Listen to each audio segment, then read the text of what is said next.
Hello students, আজ আমি তোমাদের ক্লাস 12-এর সেমিস্টার 4-এর ভেক্টর বীজগণিত সম্পর্কে কিছু বলবো। বইয়ের শুরুতেই তোমরা দেখবে কিছু ডেফিনেশন এখানে দেওয়া আছে, একটু পড়ে নেবে। ক্লাস 11-এই তোমরা ফিজিক্সে ভেক্টরটা অনেকটাই পড়েছো, অতএব তোমাদের এটা খুবই সহজ লাগবে। নতুন বইয়ের পেজ 18 থেকে শুরু হয়েছে ভেক্টর বীজগণিত। ডেফিনেশনগুলো যেহেতু বইয়েই দেওয়া আছে, আমি আর লিখিনি, সেগুলো তোমরা একটু পড়ে নেবে।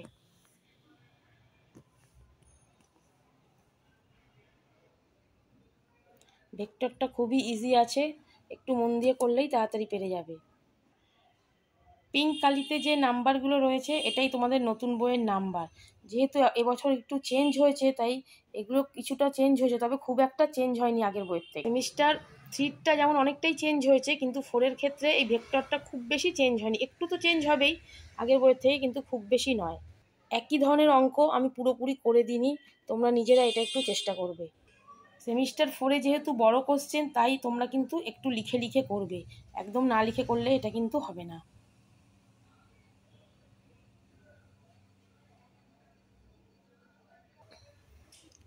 ভেক্টর থেকে তোমাদের 2 আর 3 নাম্বারের কোশ্চেনগুলো আসবে, ঠিক আছে? বইয়ে দেখবি দেওয়াই আছে সেই রকমভাবেই কোশ্চেনগুলো।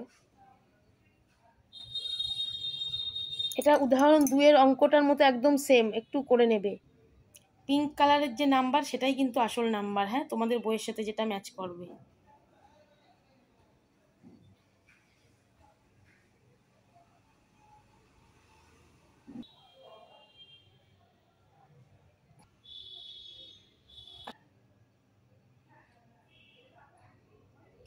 এটার থেকে তোমাদের 3 নাম্বার এর অঙ্কগুলো শুরু হচ্ছে। বর্ণনামূলকের 1 নাম্বার অঙ্ক হচ্ছে এটা, ঠিক আছে? এই ধরনের অঙ্ক তোমরা আগেই করেছো, তার জন্য কিন্তু আমি এখানে করে দিইনি, অবশ্যই নিজেরা করবে। এটা সংক্ষিপ্তর 23 নাম্বার অঙ্কটা। বর্ণনামূলকের 5 নাম্বার অঙ্ক আবার এখান থেকে স্টার্ট হচ্ছে।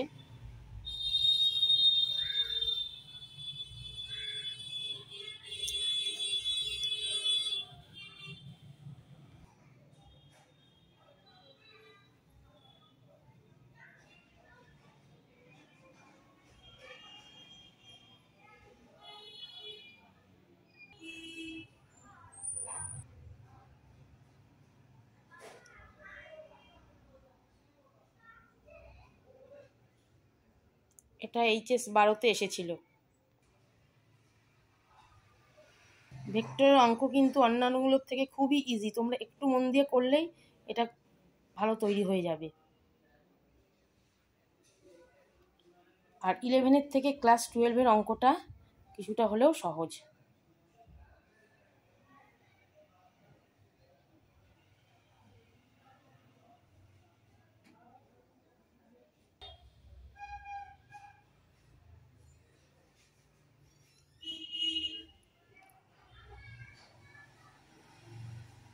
ভেক্টরের অঙ্কটা অনেকটাই আগের বইয়ের সাথে মিল আছে। সেমিস্টার 3-তে যেমন অনেকটা অমিল, সেরকম নয় এটায়।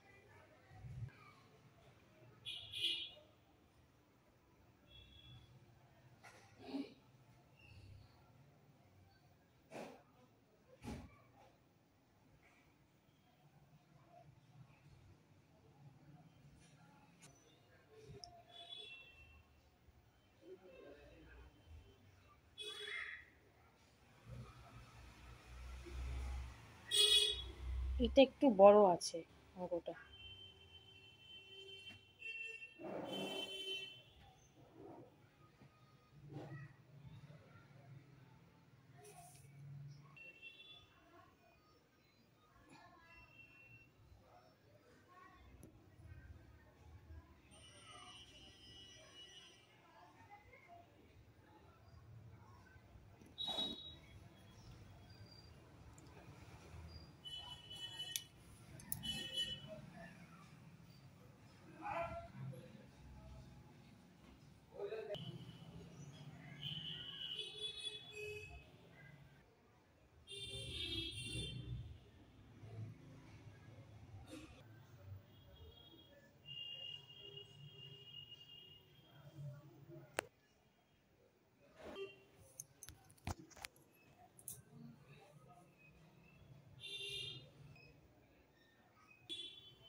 ভিডিওটি ভালো লাগলে আমার চ্যানেলটি সাবস্ক্রাইব করো, বন্ধুদের সাথে শেয়ার করো, কমেন্ট করো, লাইক করো। Thank you.